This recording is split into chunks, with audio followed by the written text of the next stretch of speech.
My name is Marita Schulze, co-founder of the Society 3 Group and chair of the World Innovations Foundation. Today, your host and moderator. It's a great pleasure having all of you with us today. And before we start, please allow me to share just a few housekeeping. There is no need to do screenshots. We will record this webinar and make it available latest on Friday on the Society 3 webpage.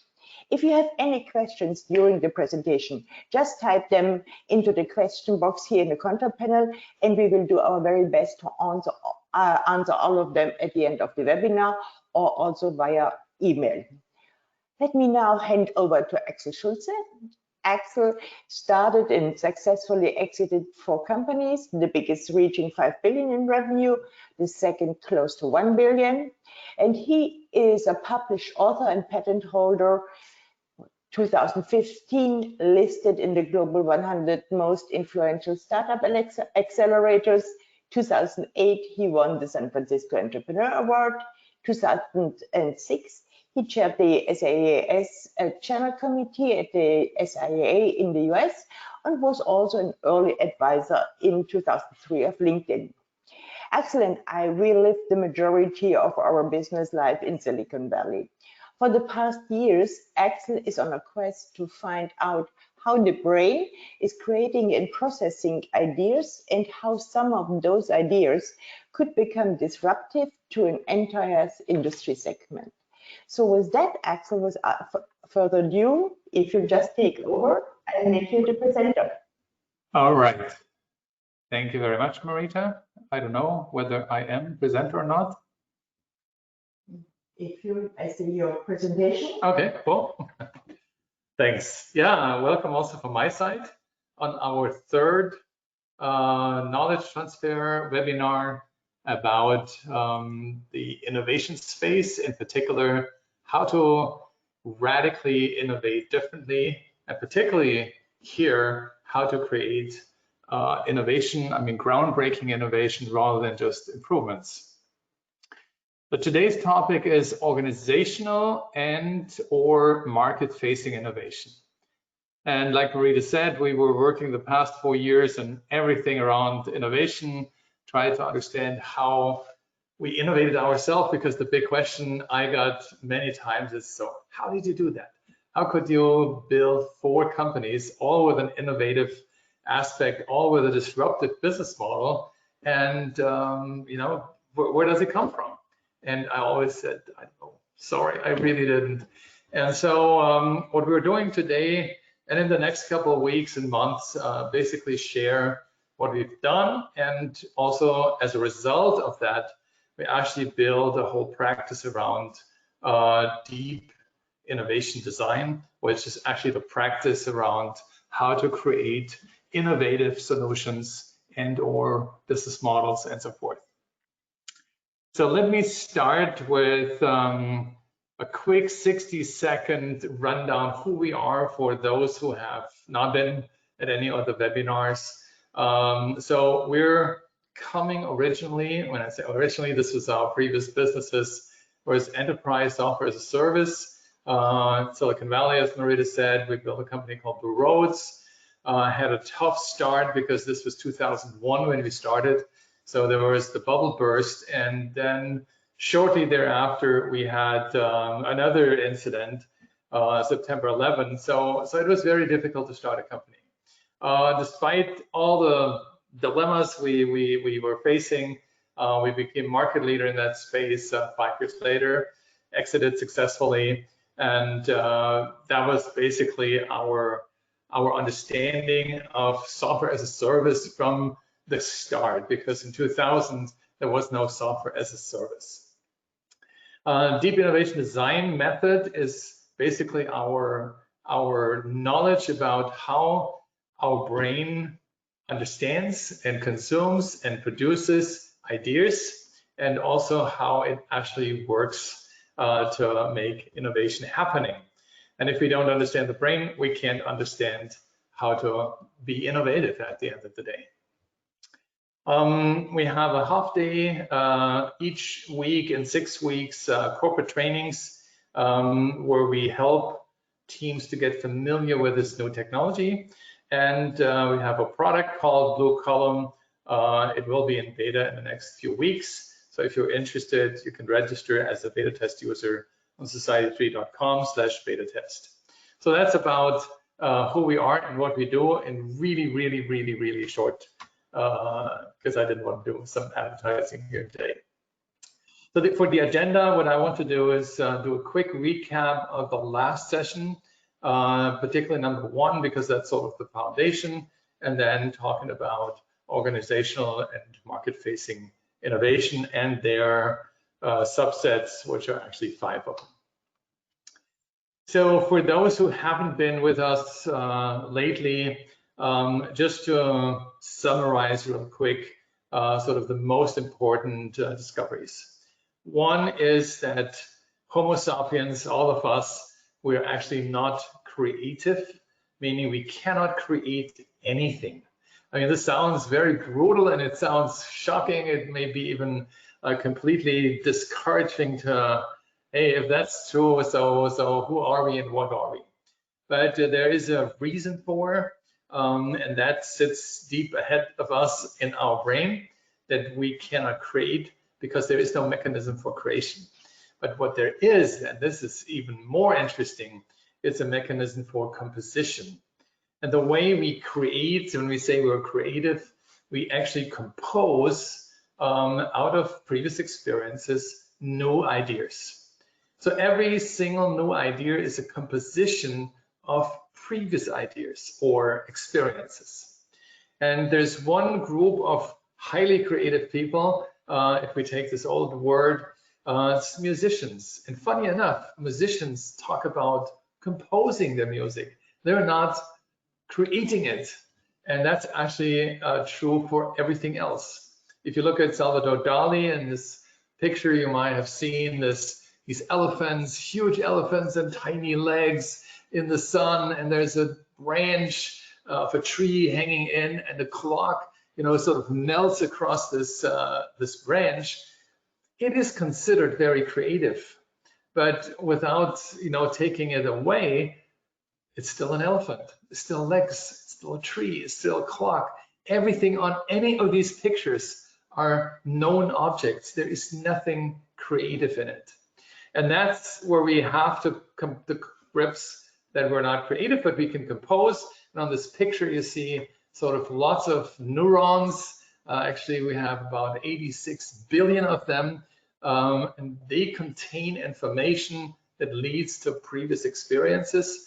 And when they connect and they compare and exchange, those neurons can basically compose a new idea based on previous experiences. And that's a very dramatic understanding because it gives us all kinds of new encounters that if we cannot create anything, but we can compose of previous experiences, that's the first step to understand where does an idea come from. It comes from previous experiences. And if there is no previous experience about something particular, there is no way to compose this into a new idea. I did a test with the attendees of the first run. If you take a platypus and lexicrypt, and now you're asked to create something with these two components, then people may not know either one. They may know the platypus, which by the way is a kind of funky animal. I've seen it once in Tasmania. And lexicrypt is the interesting part because lexicrypt doesn't exist. So therefore you cannot create anything around lexicrypt. You may say, well, but if it doesn't exist, or you have the word, so that is already creative. No, it's not, because it's just assembly of letters. So we cannot create, but we can compose.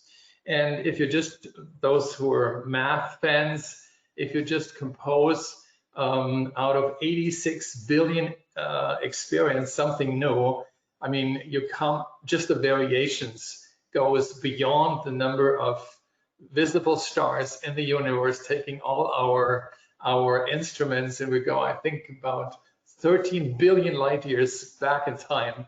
So which means we are creative in a way infinitely, but the interesting thing is now we know where the creation comes from things we already have seen, heard, feel, touched, you know, whatever. So that's a major milestone.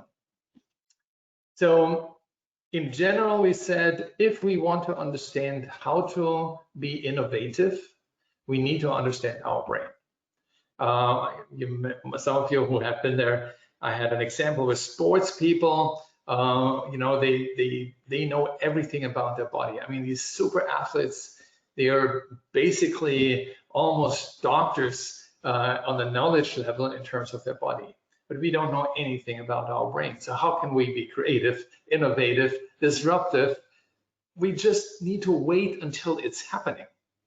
But when we're looking at business, and we're looking deep in the eyes of a manager and say, hey, manager, you know what? It will happen. I feel it. It's somewhere there. You know, you cannot run $1 billion company based on, oh, somebody is feeling that there is something, you know. So that was our quest to find out what is it actually, and can we manage it? And that goes back to the brain. So there is one even equally amazing discovery. Whatever we can imagine, we can make, because all the parts to imagine it, composition in our brain of past experiences already exist. If we cannot create anything around LexiCrypt which does not exist, then anything we have experienced with, we can create or compose. And so the source of those compositions is already known. So fact number one, people who are out and about and curious and saw a lot of things and wanted to know everything about them, want to know how it's built, how it's done, how it's made, how it breaks, how it can be reassembled. Those are the ones with lots of experiences. Also, most likely the good innovators. The couch potato, sorry for if you are one, then that is not so good in innovation, but there are 50 billion other jobs, so no worries. But if we get deeper and deeper, and after 4 years, you can imagine we have gotten pretty deep, we can say we do understand a lot about how the brain composes new ideas and what it takes to do so. And that became part of our methodology, which we call deep innovation design, because we need to go deep in our brain. And what we want to do today is build on that knowledge. And by the way, there is a TED Talk on our website, which I've given about deep innovation design and where the ideas are coming from, if you're interested. But let's focus today on organizational versus market-facing innovation. So when we know, or after we understood that we know where ideas can come from and how we compose them, then there is one new thing that changes innovation profoundly. We're not sitting in an innovation lab anymore, or in a research and development lab, or R&D center or something, and experiment, and hopefully there comes something out of it. And then we try to build it, then we try to have at least a prototype, and then we talk to a couple of people what they think. Totally, you know, obvious, but doesn't make sense. I'm very sorry. So those who spend already billions and billions that way, which is basically everybody, because everything else was not known before, we can actually stop that. So what we can do is we ask ourselves, who do we innovate for? Now, and if you look at the corporation, they're innovating for themselves because they're competing with others. And the innovation part is a way to compete. But unfortunately, this is only the self-centered point of view. And what they're doing is trying to experiment all kinds of things to come up with all kinds of new things and hope one thing will hit. Everything is on randomness and on accidental ideas, and that is not really taking us forward. But when we stop this and say, okay, who are we actually innovating for? You know, here on this picture, you see a lot of people, so we're innovating for our market, our customers, our business partners, our team, our organization itself is also a market. Now, if you have a company with 5,000 more employees, I mean, that's a little market in itself. And the market will always feel that you do something, even if it is an organizational innovation, which looks like just an internal thing to improve things and possibly radically innovate. But it's already, percolating down to the market because people realize, okay, something is different. Maybe it's just the way they pay, or maybe the customer experience, or any of this may change, and the market will notice. The market will always notice. So when we start thinking about who do we innovate for, and say okay, this is a market segment, these are the people, these are the players, these are our customers, and we want some more, but we can't get them right now. So then we probably want to innovate for them who we don't get, and want to make sure that we don't lose anybody we have. And that is the question number one. And this is still regardless what type of innovation. So when we start with innovation, we typically start with a product, because this is where we understood innovation the most. Somebody brings a totally new product, replacing an existing one, but completely replacing it. And also, if this is really good, then probably replacing all the products from the competition. And that was the most powerful innovation in the past. It started about 300,000 years ago, when people were still throwing stones, I mean, very sharp cut stones at deer and animals to hunt them. Somebody started to throw a piece of wood, and this piece of wood flew much faster than the stone, and it had a bigger impact than the stone. And so this was the first innovation. And it was improved, and not innovated, it was improved over 270,000 years. It took 270,000 years from the spear to get to the bow and arrow. And that was a true innovation. It replaced basically the spear in many, many cases, and you could shoot your animals, whatever you were hunting, in a very different and far more precise way, and probably even in a better way, because if you hit the animal at the right spot, it was probably dead right away, rather than running hours and hours and hours of pain.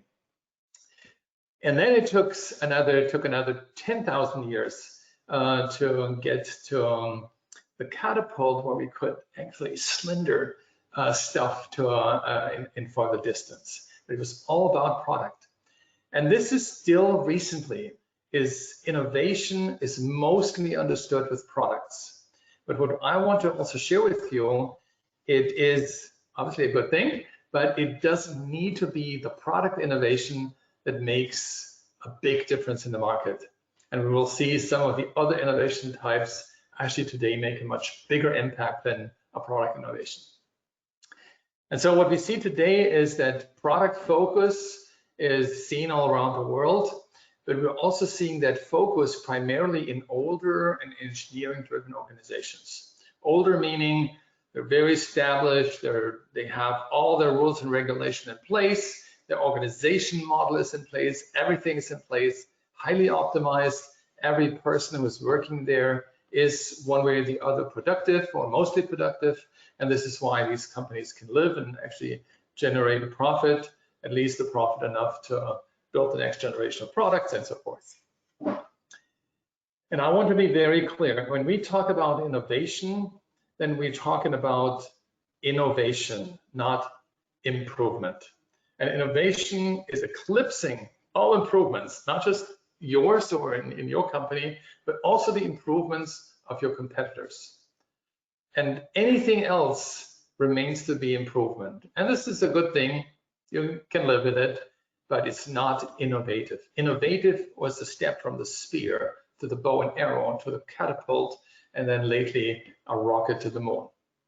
Everything had the same part: starting point, acceleration, and flew somewhere and hit something. And that is innovation across everything and all. So redefining the way people work, be safe, to do what they do, how they like it, how they have fun, getting entertained, and so on. Redefining is the key word. It's not improving, it's redefining. And so again, innovation is not improvement, it's actually a redefinition, it's a radical change.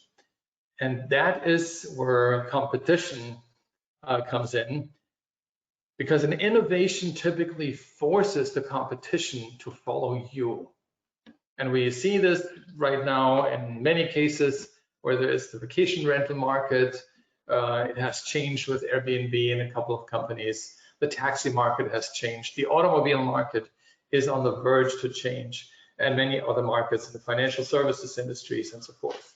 So there is radical change, and companies need to follow those leaders in order to stay in business.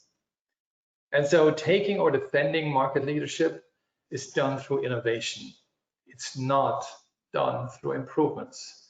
And that is what we have to understand.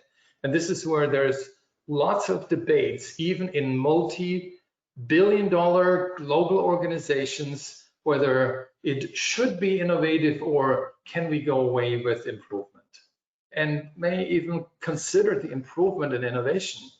And if you look in the automobile industry, I mean, kind of founded and started in Germany.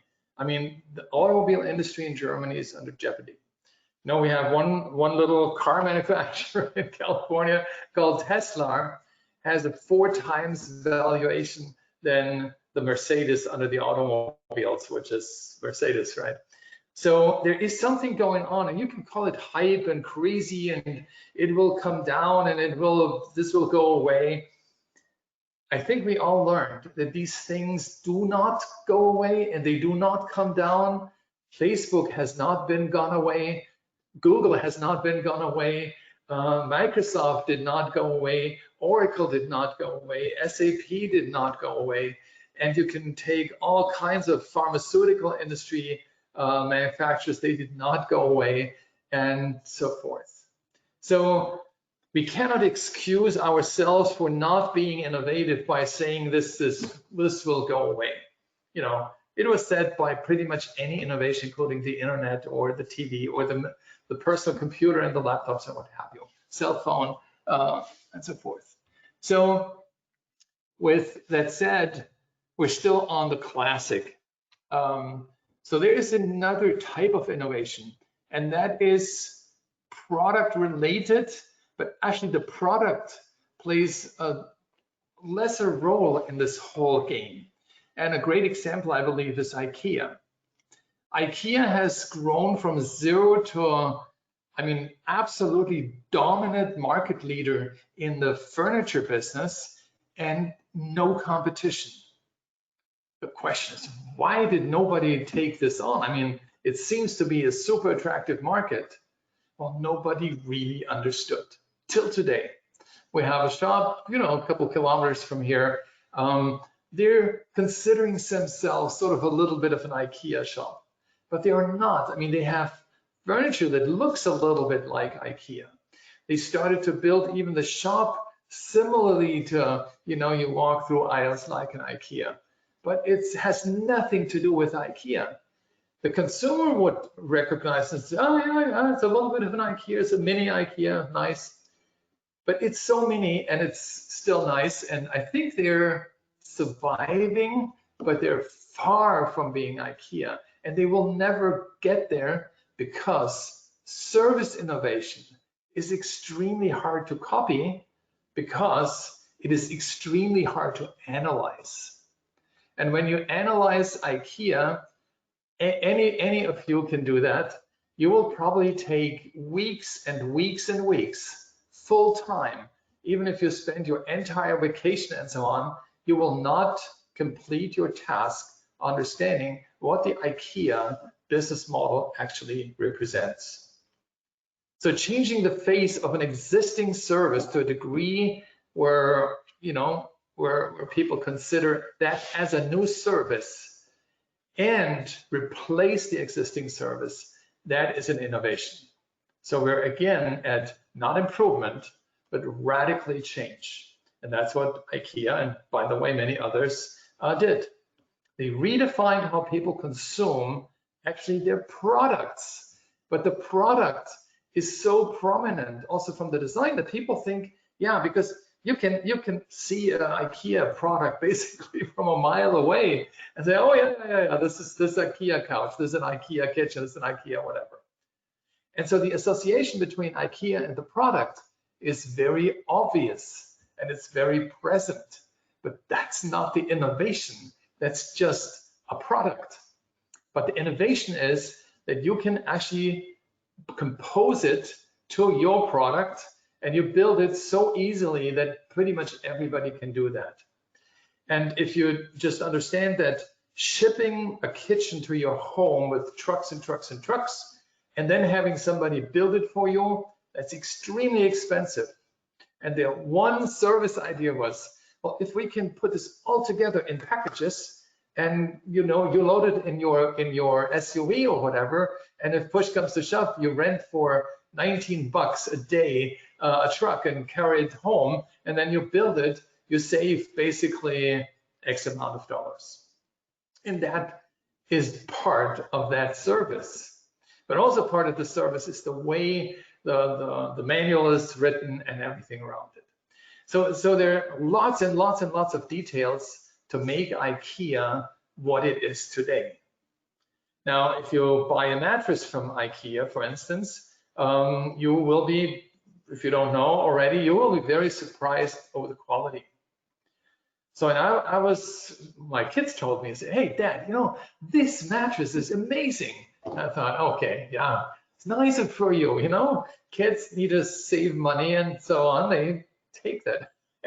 I was actually amazed. I thought, wow, okay, that is a mattress. So I don't want to sell you mattresses. But what I realized, because this was one of the cases I really wanted to understand, I realized by digging deeper and deeper and deeper, IKEA produces and basically purchased the raw material for mattresses. More mattresses than every other mattress manufacturer around the world actually together. So the price performance ratio on IKEA is just phenomenal. The productivity because of the volume is just amazing. And so all this together makes this company. The product honestly has no play, even though I just told you about the mattresses. They are cool and good. So it is the mattress. Yeah, but what makes the mattress attractive is that it's half the price of somebody else's with the same quality. And it doesn't even say that. And you know and experience IKEA as an organization that does stuff like that. Rigorous quality control and everything else. So bringing your company to leadership with a product alone, yeah, possible. But then if we go back to the automobile industry, there's so many cars who are now electric. Still, I mean, Tesla takes it in storm. Why is that? Is it the product? We will talk about this later. No, it is not. Here's the experience innovation. And the experience innovation is sort of a rather new term. You would probably, find some text and some information on Google, but it is not really exposed well. But the experience innovation is basically what is today the most attractive innovation in terms of business successes. It's also the most complex to actually create, because it's not only the product and not only the service, it is the experience the user has with your product. And so that can go far beyond the product itself. If you go to a amusement center, you may have a huge, great experience. Product, no, it's just great there. So, don't ask me, it's cool, and go back. It's the experience. And the same is for the experience in the car. Or the experience with a laptop or with a house, or, whatever it is. But the question, what is it exactly, is very, very difficult. There's, I think, probably the best example is Silicon Valley itself. The experience in Silicon Valley is, for most of the people, is really great. There's a few who say, well, I don't care. But for most, it's great. Most go actually back, totally jazzed up, and they cannot answer why. Because it's the experience in that moment of being there that you had. You see the vibe, you feel it, and we can even say, okay, the vibe is something that we have to take more serious than just being a vibe. But everything that composes this experience makes it strong. And if you're back home, wherever in the world, you know, after 3 months, this faded away and there's nothing left. So what is it? And you will come back. Not right now, I would say. But it's one of those experiences that is composed of many other things. And if we go back to a product manufacturer, it's certainly the product, it's the service, it's the usage complex in its entirety. It's the way how it feels, how the service is performed, how other people can interact with it, and so forth and so forth. And so experience innovation is probably the top and is the hardest to compete with, the hardest to crack. It's interesting, there's one company, Uber, is a typical experience innovation. I mean, you have 2 apps on 2 cell phones, one of the driver and one for the taxi rider. So, okay, they can communicate with each other. You can order a taxi and a taxi comes, or the Uber comes, and you take a ride and you go out, and people say, you know, what's the difference? I mean, I still go from A to B and still a car and still a driver, whether it's an Uber driver or a taxi driver, I don't care. These people cannot even comprehend the difference, but most people do. And the biggest part of the difference is actually that you know already before you get into the car what it will cost. You know that you click on a button and pay basically, and it's all done. You also know that you can give tips digitally. The driver knows that they are rated based on the tips and based on the ratings that from other people who are riding with them, and so forth and so forth. The whole experience is a completely digital experience. There is no, you know, stinky taxi. There is no taxi that drives you around. And, no, I take a shortcut, and there's all kinds of things. You never know exactly whether this was the shortest ride or not.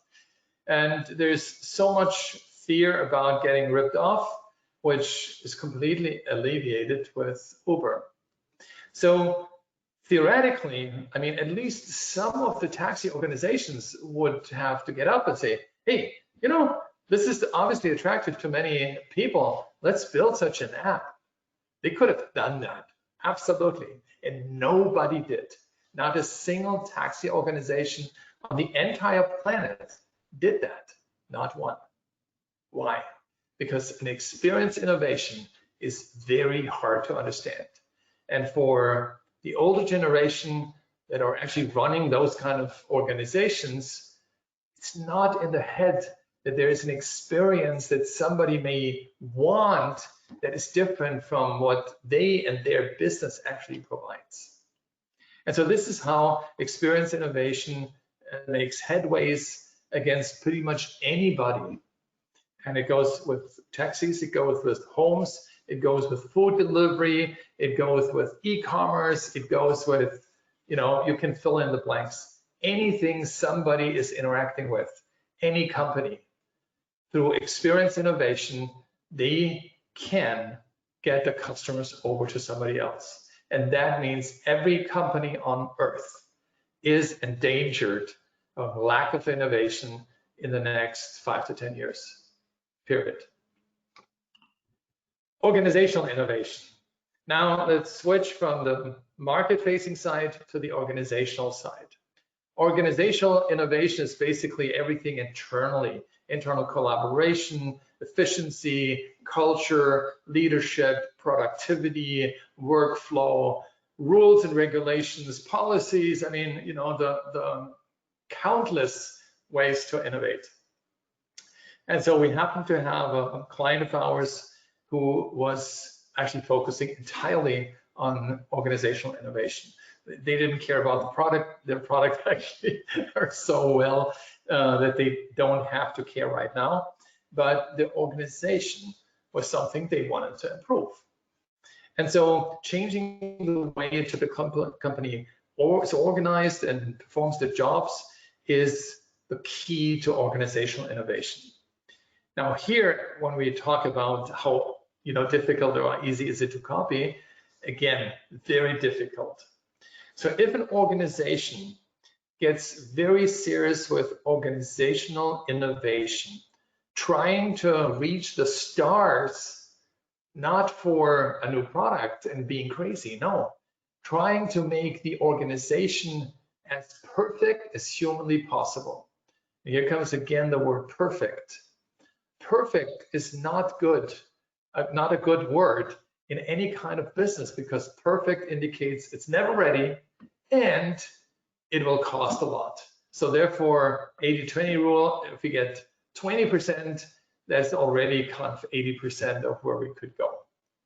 So, but with the understanding of how innovation actually works and how we can process ideas, compose them to new ideas, and where they come from anyway, the realization of these compositions to being perfect or near perfect is actually much easier to reach now, because we have a completely different understanding of how it's done in the first place. And so with organizational innovation, it's very easy to outperform an entire market, because you could develop a sense of productivity that nobody has ever even thought about. But if this is the laser sharp focus, we want to increase productivity to a degree where nobody can catch up with us in the next couple of years. That is probably possible. And we want to increase efficiency of how data and relationships and processes internally work, from a customer request to completing it, a support call from call in to have it solved, and so forth. There's so much room today, because the organizational filters and frictions are so high because of their size that it seems to be impossible. But we know now there are ways for companies to make a radical difference in their organizational innovation scheme by simply grabbing the stars, so to speak, and say, I don't care. We have 50,000 employees. I know it's a mess. I know it's big. I know it's nearly uncontrollable, but yet it is, because the company is every single day basically profitable. That means every single day, every employee in this company is actually working at nearly maximum performance, which means the company and the organization is really close to perfect. But there's still a lot of imperfection when we look at it. One of the imperfections is, crazy enough, innovation. How can somebody who's working 8 hours fully focused or 6 hours focused and the other 2 hours chit chat to refurbish their brain cells and the processes, how could they come up with innovation? It's almost impossible. So there are areas where our process optimization is actually pretty dangerous. So therefore, organizational innovation is an extremely powerful way to improve the current situation. And since improvement is not what we want, but innovation, actually make radical changes. The only thing is that most, particularly executives, are fearing more than anything else a radical change, because the risk seems to be enormously high. And that means it only works if the enterprise executives are part of this game. Otherwise, I can tell you, from at least from our experience so far, there's no way in heaven. So driving cost leadership, time to market, other KPIs, and so forth are the keys out of an organizational innovation. And that is nearly impossible to compete with when we take the word innovation literally. Not improvement, but innovative. So, and last but not least, the business model innovation. And now we have with that, we were talking about 5 different types of innovation. And the business model innovation is, again, something that is very hard to copy, because the business model, if it's done right, is actually an integral part of the product, an integral part of the operations, an integral part of the service, and an integral part of your whole go-to-market. And that to crack and to understand is very difficult. And if we go back to Uber, Uber was not just an experience innovation, it was also a business model innovation. And by the way, there was a little bit of a product innovation as well, and a service innovation. So here is still, even though it looked really, really good, the Uber business model, the whole Uber business has been cracked by a company called Grab. And Grab out of Singapore is a simple copy initially of Uber, saying, okay, this is cool, we completely understand how it works, and there's one thing that is sort of coming up to all of us in the West, is the enormous manpower and the analytic skills and the interest to make something even better from Asia. And Grab, as an Asian company, their team has taken Uber literally apart and understood everything. It became so powerful that they actually acquired Uber Asia for their own business. So the question is, why didn't they acquire the Uber for the rest of the world? And the answer was, for me, almost between shocking, sad, frustrating, almost devastating. 4.5 billion Asian is a big enough market so we don't care about the West, which is less than 1 billion. That was the reason. Can you imagine?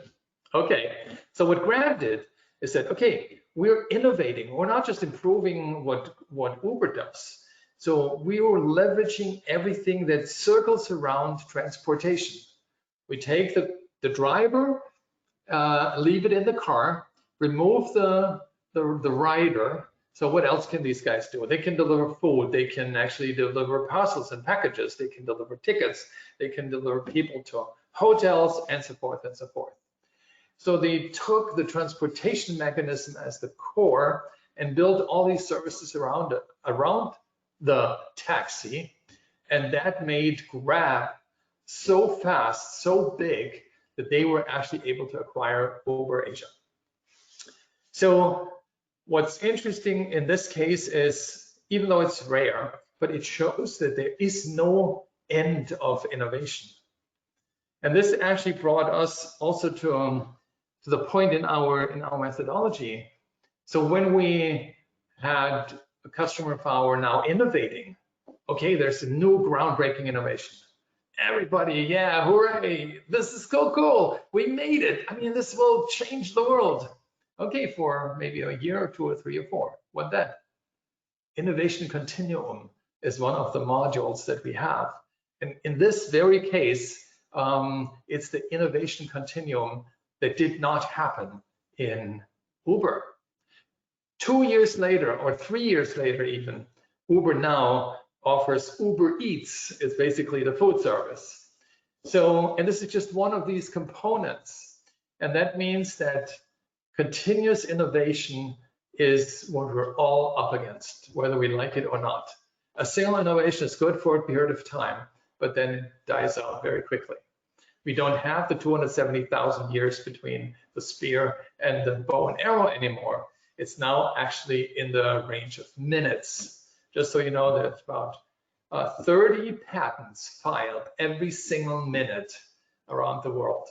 So business model innovation is probably the most complex because it goes into the product, it goes into your business model, it goes into how the customer actually acquires the product or the service and pays for it and does things with it.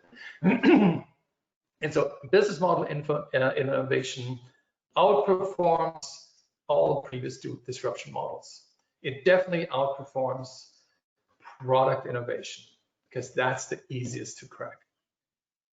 So with business model innovation, in our case, we have seen it. It actually doesn't help getting disrupted from yet another business model innovation, but it's very rare. And so far, the Uber case is the only one. So, but here comes one thing that is not part of the 5, it's actually all together. Multifaceted innovation. This is rocketing markets, and not just product markets, even stock markets. So coming back to this automobile here, this is a case of multifaceted innovation. Obviously, this is a product innovation with its battery-driven car, with an engine that is faster than most other battery-driven cars, has a longer reach and so forth. But from the outside perspective, it's only the one innovation. And since product innovation can be copied relatively quickly, if not like these guys make also quick steps forward, it is not just the product, the electric car. It's actually the experience innovation in this car. It's the business model innovation. You probably can't really see it, but you can hear some of the buttons. You can actually buy and pay the car online. People say, oh, come on, pay all other kinds of stuff. Yes, it's right. But it's the only car you can buy and pay online. There is no single car, no single brand that offers you that. Now you can say, okay, no big deal. No, it's not a big deal for you, but maybe an experience big deal for somebody else. And so Uber has made it to actually innovate on all 5 elements: the business model, the innovation, the organizational innovation, the experience innovation, the service innovation, and the product innovation. And it is shown on the stock exchange. Now, since the company is close to profitability, and we can expect there comes another ditch and then comes another up and so forth. But it looks like that this company is going the same path like a Facebook and a Google and a SAP and a Microsoft and you name whoever brand you want to do. It is actually a digital product on wheels. And our Western automobile manufacturers in Europe have not understood that. And even the biggest and the brightest and the oldest, you can take whatever you want, did not understand what the business model and the organizational model and all their innovations actually made to the market and to them. And now today, I think Tesla, with its, what is it, close to 1 million cars or something like that, is 4 times as valuable as Mercedes building, I don't even know how many million cars a year. So you see that the market, meaning the stock exchange, the investors, and they always look much further into the future than we do, sense that this is the right thing to do. And there's always a couple of crazy ones. But if the stock exchange grows, then there's a lot crazy ones. And I have to say, yeah, I mean, there is no other car manufacturer on the planet today that has even a concept to be Tesla. I mean, on the car, yeah, motor, suspension, steering wheel, brakes, seats, but that is not the innovation, not at all. And if you look at the BMWs of this world, it's still the motor and the leather seats and the steering wheels and the torque and the acceleration. I mean, all these things that honestly nobody cares anymore. Because if I buy a new Golf from Volkswagen, I have leather seats and the same steering wheel, the same comfort. I have probably a digital environment that is even better than from one of the big guys. I have all that. And then I'm buying a brand because of the brand. Because of the brand, I mean, these days are over. And so there's still brand buyers. I mean, particularly in the bigger size cars, it's a generation that is 40, 45 plus easily. And there's some sort of smaller segments. But the question is how long? And so multifaceted innovation is, at the end of the day, is the power play of innovation in the industry. With that said, I promised we'll talk also about a little bit organizational innovation, how to prepare it. So there is an old saying, it takes teamwork to make a dream work. At least among startups, this is sort of the name of the game. And I just learned a couple, I think 2 years ago or so, that one of the biggest differences between Homo sapiens and Homo Neanderthal was that the sapienses, like all of us, are far more working in groups than the Neanderthals. But we also learned that the Neanderthals' genes are still a large number of European Homo sapiens, sort of kind of slash Neanderthals. So maybe it's that we're basically working alone in our lab and doing this maybe with a couple of other experts, and don't ask even a marketing or a salesperson because they are all stupid anyway in the eyes of an engineer. And if you take it around and we're designing now a new product and we do this with the market-facing people, on sales and customer service and customer experience and marketing, and then we tell the engineers what to do. But maybe also not. But then there are other areas, and this I come back to not only Asia now, but also Africa. And we're talking from experiences ourselves. I mean, we're running basically with our World Innovations Forum, the foundation, startup support in these nations. And if there's a startup, there are 20 people right there and don't even have funding yet, because people just work together because, hey, this is cool, let's do this together. And so there's a couple things to learn, and particularly when it comes to organizational innovation, it cannot work if it's not a team creating that. If this is delegated to a Joe Schmo innovation manager, sit down, figure it out, and come back when you have something, well, it's a total waste of time. So the innovation dream team is a core and profoundly substantial part of innovation. So this is what you start with, build your innovation dream team. And in order to get the dream team, what we realized, which may be actually hard, because how do you find it?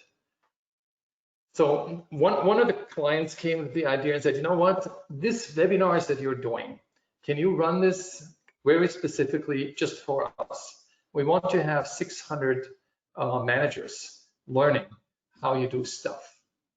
And then we'll find those who want to innovate, who have a desire to do that. And so we did. We trained about 600 managers from around the world. And that was the starting point for getting actually the dream team composition. Because there were people who said, hey, this is cool. Let's do this. We can do that. And others, I don't know, my job is safe and secure right now. I don't want to touch it. And yeah, they are not the right innovators. And some others do. So nothing wrong with either one. It's just a question of how do we find those guys? And then you craft a strategy that describes what you want to achieve. And here again, like I said here, forget random ideation. Forget about that some people come up with something great by accident. We will not. Our brain is not capable to come up with accidental ideas. We feel we have them because it surprises even us when we have such an idea. Whoa, where it came from? Wow, I had just this idea. Where does it come from? Well, it is a logical sequence far beyond this webinar, but I can tell you there is no random idea. Never have ever happened. And then you reach the stars, and this is what ideation that we call neuroideation actually is doing. By understanding how the brain actually reaches to stars, meaning reaches to areas inside the brain to actually get crazy ideas, unrelated ideas. And these unrelated ideas are actually the gold nuggets that we need to find. But also, we have another webinar about that. So, but these are the starting points for an organizational innovation. So when you want to re-innovate yourself organizationally, we suggest start with a company webinar. We can organize that. You can do this yourself, whatever. And then find those who have an urge to innovate, who have this feeling, I can do this, I want to do this, this is really cool. Pardon me, I always wanted to do that. Now, and then you craft your strategy with them, with this team, never alone, never ever. And if you feel, nah, I mean, I do the strategy myself, then I can only urge you not to. Because I urge you, let it do by sapiens and not by Neanderthals. Sorry to be that brutal. And then you reach the stars in these sessions after the strategy is formed, and you will be 100% guaranteed. You will be surprised of ideas that pop up, and you will feel this is impossible to realize. And if everybody agrees that it's impossible, only then you reach the point of innovation. Because if it's possible, there's no innovation, that's just improvement. If it's impossible, that's innovation. And to make innovation a reality takes another session of activities to make it happen. But we know it's working. Every startup does it, actually naturally. And there is no rules and regulation system within a startup, so it comes naturally. And that was actually one of the drivers for everything we do here, is we understood, we learned that there is a natural tendency to innovate. And that is what a corporation needs to unleash. And if it doesn't, then you can do everything you want. It will not be innovation. Preparing market-facing innovation, I just want to touch it real quick. The only difference is actually the discovery and the needs and dreams analysis. What you do on the market-facing side, because the starting point is actually the same. And this is good. It's in a way actually interesting. We've seen out of these sessions come both internal innovation, and all of a sudden somebody said, you know what? I mean, given what I just learned, I think we could do that. And so you feel, oh, this is a random idea. No, it is driven by all the inputs that just now happens. And there is a latency in our brain from storing, from experience recognition to storage and working on, and depending on the scenario and the setup, the latency gets shorter or longer. It doesn't actually matter. We catch them all because we now know this is how the machine up there works. But other than that, it's very similar in the beginning. And then there's another thing that I just want to touch, because I know some of you are actually from larger public organizations, and if you innovate and you work on a new technology secretly, you can internally, but if you let the word out in the market and the investors don't know, and some recognized, okay, there is something going on, I saw it in the press, and some already purchased stock, and this is why the stock is rising. I had no clue. Then they fight you and they sue you because they were not informed. So there is a couple things to do, and I'm not a lawyer and I don't pretend to be one. So you need to speak with your legal counsel internally how to structure innovation when you involve the market, even inside. There are a couple of regulations that I can tell you it's easy. It's not just a no-brainer, but you need to do it. And if you say, oh, well, legal, no, I don't want to touch it, well, then you don't touch innovation. That's fine. So the competitor will enjoy it. No, just kidding. Okay, so coming back to our innovation team, the top performing innovation team can make it happen no matter what. Because when they know, when the team is trained, how their mind is composing ideas, assembling experiences, and taking these experiences as such and working together, and they mix. If you look at this round of young people, they may walk together in a manufacturing hall, and they talk to people, and they're coming out of this manufacturing hall after 1 hour tour. And I guarantee you that every single one has a different experience, even if they walk together. Because another thing that our mind does, it processes inputs instantaneously. And we have instantaneously, meaning every half a second at least, we have a new experience. And it's absorbed, it's compared with other experiences, and these are all individuals. So everybody has their own previous experience, which is now mixed and matched with this new experience. So you have, in this case, 2, 4, 6, 8, 10. You have 10 brains that you have access to in your innovation process versus just one. And this is phenomenally more powerful than just one, of course. And so the innovation dream team, as we call it, is the power behind innovation.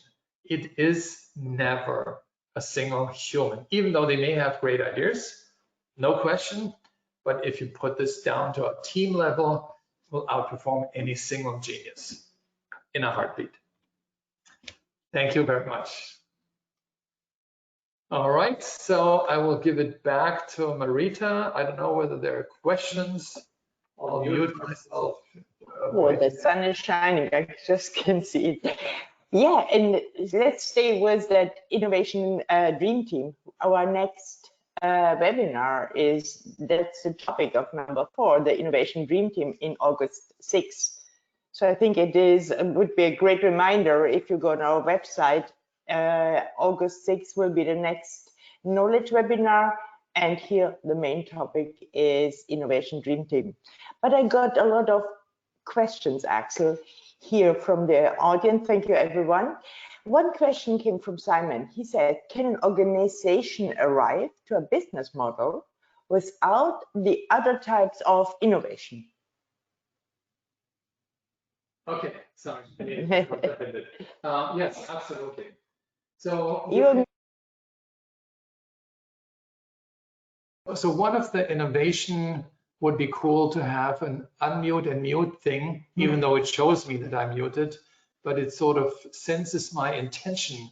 Actually, okay.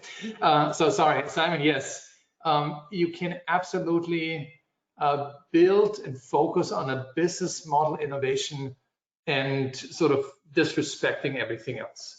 And actually, people do that today. Initially, it was thought that Uber was purely a business model innovation until there come more and more aspects to it. And the interesting thing, what I believe is happening with every business model innovation, it actually is a trigger to other innovations. So there will be a follow-on, but absolutely yes. Mm-hmm. Thanks. Let me continue with the question from Maria. Is experience innovation the classical customer experience management? Okay, we had a very similar question this morning. Interesting. So yes and no. So the customer experience management process as such is focusing on providing a real good customer experience to customers in their customer journey. And that started with a collection of ideas, then exploring products, then negotiating, and all the way to retiring or recycling of a product. And so the purpose is basically different. There is no purpose of innovation, at least not yet. It's running a good customer experience for the customers. Now, for the experience innovation, the customer experience, if there is a customer experience management group in the organization, is probably the most powerful and the most sought after source of inputs for an experience innovation. And so what we're seeing, and I don't know whether you know, we're running, or I'm running since 10 years or so. The customer experience management group on LinkedIn is by far the largest in the world with over 100,000 customer experience managers. And it was possibly, I have to say, one of the triggers and experiences for me and my brain to say, how about experience innovation? Because when you look what's happening and you build experience innovation, first of all, as I said, it's very hard to crack.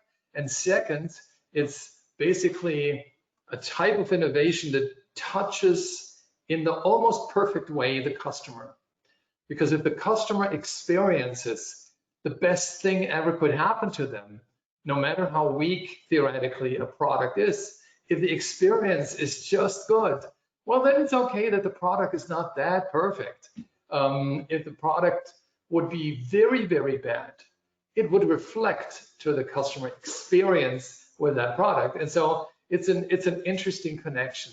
But again, the customer experience management teams are not typically innovators, or I mean, they may be. I mean, probably 50% of all humans could be innovators, but their focus is different.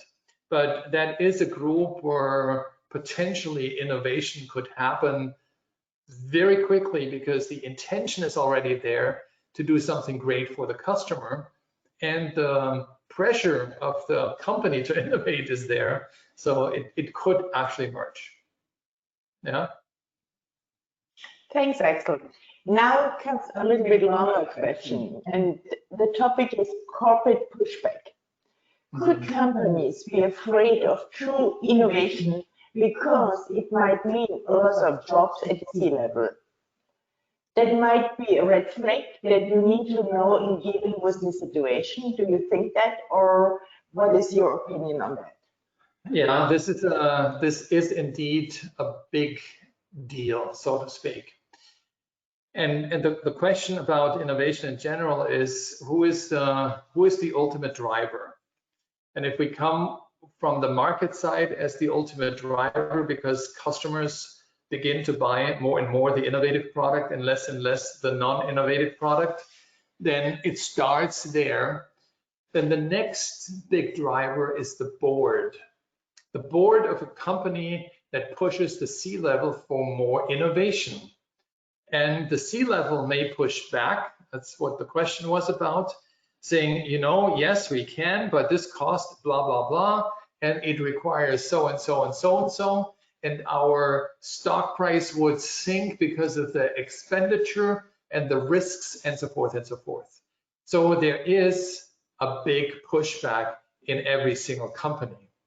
However, I have also to say, and this is my experience, the top C-level executive, the CEO, in very many cases is actually the driver for more innovation and drives it down into the team.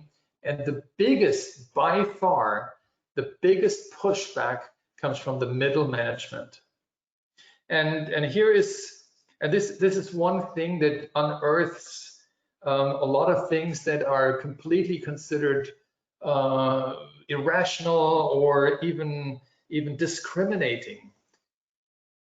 When people work for 30 or 20 years in the same company and work very hard, but cannot get all the way to the top, they settle in this middle management, and they may do that until they retire. Now, again, we're talking about brain. What the brain does in this situation, and this is something our society has to actually deal with when it comes to innovation as well, is this thing called lifelong learning. There is so much more behind lifelong learning than just learning. It's actually training for your neurons in your brain to be active and reconnect with each other. Each neuron, 86 billion, has roughly in total 4 trillion outside connectors to connect to each other, disconnect, and connect to others again.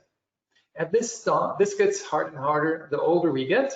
And so the older middle management who actually understood that they cannot go here, they have to sit there, they basically resign mentally, and their neural pathways don't reconnect anymore. And they are the biggest pushback in innovation in every company, not because they're old, because the way they have not been helped in lifelong learning to keep up mentally up to speed. And much older people may be actually much more agile, but simply because they are these lifelong learners. And so the pushback in organizations on these levels have to be recognized and have to be also fairly treated. It makes no sense to say, oh, these old guys, they block everything, we need to get them out. Well, we can't just throw people out because we trained them to do what they do. And they do what they do based on the training. And now we kick them out. That would not be fair either. So we need to find new ways to, and here comes organizational innovation, new ways to innovate, no matter where and no matter how, to innovate with people who have that capabilities to rationalize experiences and play with this and come up with great ideas, and have those who have not the ability to adapt quickly, to actually let them work their job and then integrate them back into the new situation, new scenarios. Because that, once it's established, it's easier. It's not easy, but easier. And so that part, and it's a long question, and it's a long answer, I know, but it's a very crucial and very difficult, socially difficult aspect. And we're going through what we call an innovation age, where innovation is exploding. In the next decades, I had a keynote at the World Innovations Forum about that. I mean, if you see the innovation tree, how it has been grown in the last 200 years, I mean, from single innovations to parallel innovation, but now this growth explodes over the planet because of development aid in emerging countries, of very smart people in Asia and Africa and all over the place. And innovation comes now from around the globe in the next 10 years. I mean, it's not tomorrow morning is 4 billion no innovations, but it will be in that neighborhood by 2030.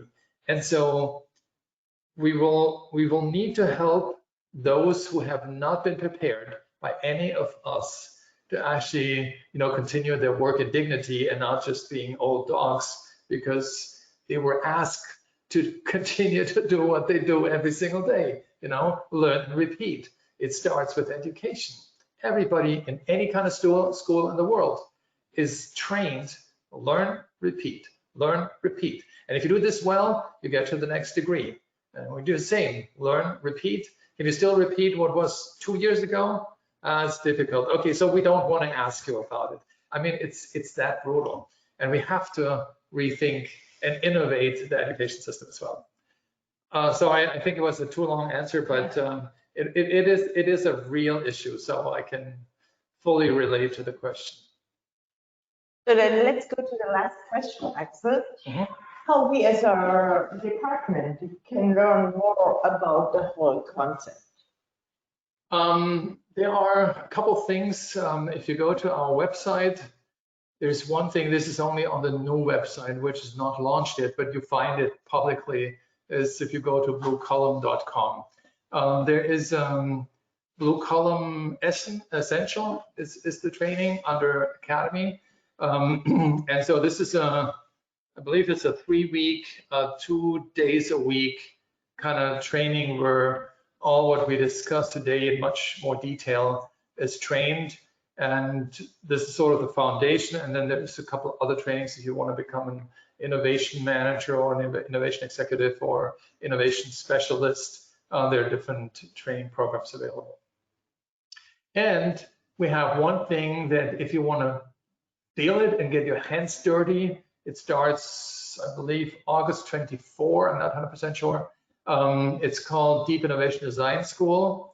And that is a 6-week program.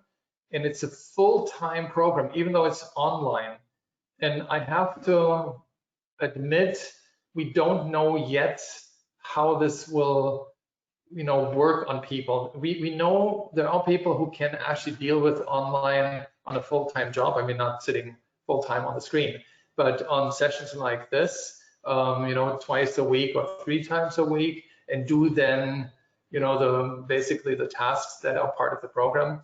So we will have to make a disclaimer there, but it is a 6-week program with real life projects that come from attendees. We'll probably not have for every attendee one project, because then everybody worked solo on their own.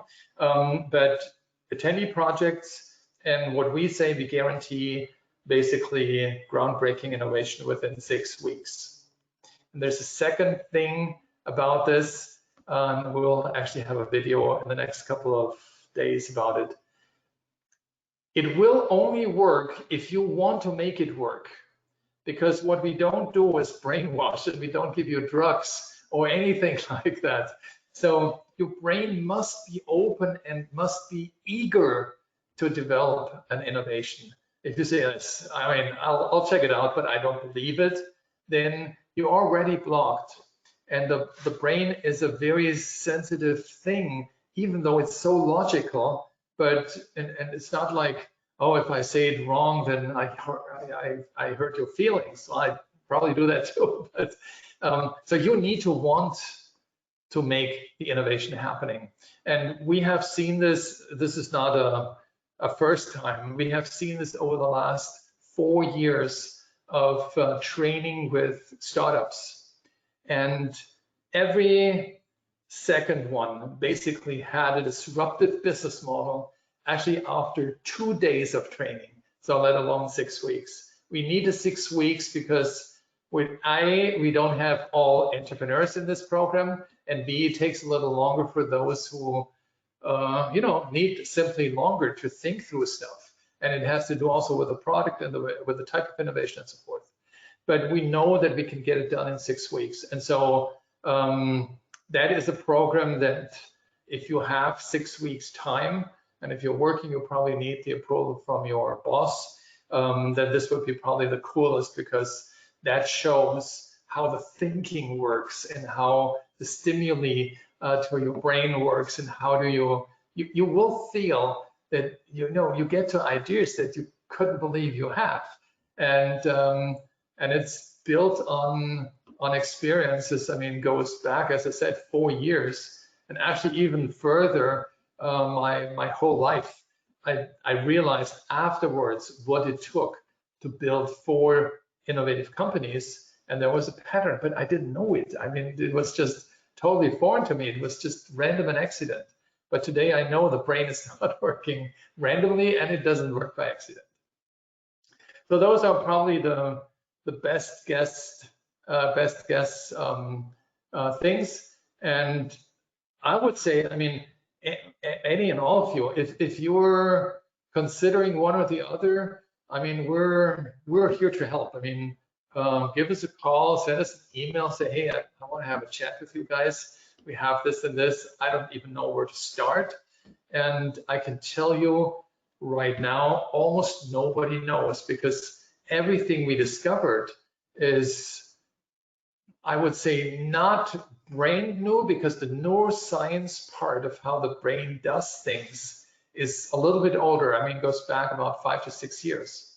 But in context of idea creation for an innovative process, that is brand new. And so neither you nor your colleagues and peers could even know, that this, what we're doing, is possible. I didn't know 2 years ago, honestly. Okay. Okay, and now the very last. Would you say multifaceted innovation is a must in the future? That's a loaded question. I wouldn't say it is a must, but also, and this is why I say it's a loaded question, I'm still thinking about it. It may be that this is actually the model of the future, that you have an innovation that comprises all these innovative components, and you have a real innovative company.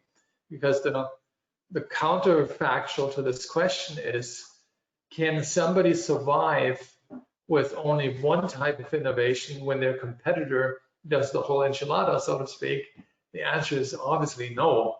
So depends on what is the near future, and depends on the future itself, of course. But I believe this is at least the direction we're heading. And if I would, could, should, I mean, the company that we're sort of redesigning, I mean, Society 3 was a startup accelerator for most of their lives, even though we came from a software as a service technology backend and retired and helped startups. I had no idea that I will run a new company, but BlueCallom, the organization within Society 3, will be a multifaceted innovation. First of all, we need to try it ourselves. We need to show it and prove it. And we worked already on a couple aspects. Yeah, it will be one of those. And we have fierce competition in the innovation management software market. I mean, it's all conventional. So, but still, I mean, they're doing good. They're trying hard. They will try to copy things that we have. And the more complex our model is, the harder it will be to catch up. We actually are still not sure if we should patent some of the stuff we have, because that's a kind of an unfair protection. Because if somebody else would have a better idea and we have the patent, but if the other is a better innovative idea, then they could patent. And so these are ideas going through my head in this regard. But I think it will be definitely a win if you have multifaceted innovation in your future catalog, so to speak. Yeah. Okay, with that, I'd like to thank everyone. It was a great pleasure being with you. Thanks for all your questions. As I said, we will have our next webinar August 6th. You will find all the information on our webpage. And on behalf of Society 3, thank you for joining us today. Have a great rest of your day. All our friends and connections and customers from the US have a wonderful 4th of July. And everyone, please stay safe. Thank you so much. Thanks.